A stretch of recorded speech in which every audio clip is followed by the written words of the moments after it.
या राशन जो भी है, आवास, शौचालय, सब कुछ है। मैं तो कभी कभी भाषण में कहता हूँ कि इन अधिकारियों से बेटर चंबल के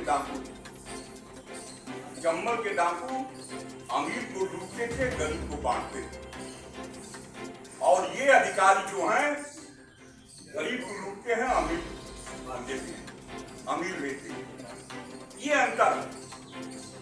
इसलिए इसमें भी हम मांग कर रहे हैं कि 200 दिन काम, कम से कम 600 रुपया मजदूरी मनरेगा को दी जाए। खेत मजदूर सभा की हमारी मांग।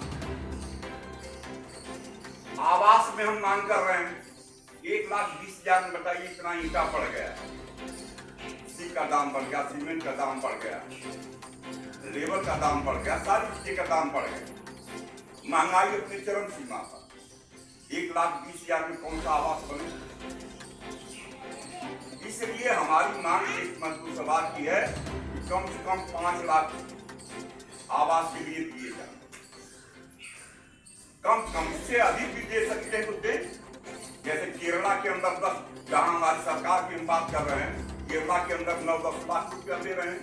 एक बाथरूम है, एक किचन रूम है, एक घर का सोने का रूम है, एक बरामदा है, इस तरह से। और केरल की सरकार ने कहा कि 2026 तक 3 करोड़ आबादी में से केरल के अंदर कोई ऐसा गरीब नहीं होगा जिसके पास घर नहीं होगा। ये वादा किया है और काम हो रहा है। ये काम हो रहा है। और यहाँ आवास के नाम पर बड़े पैमाने पर लूट हो रही। 20,000 रुपया दोनों किस्तों से मिला के दे दिया जाता है। 15,000 जो मनरेगा में आप काम करते हैं आवास बनाने का, अब 15,000 मिलता है, उसको भी नहीं देते। इसलिए एक आवास में गरीब की 20 से लेके 35,000 तक लूट किया जाता है।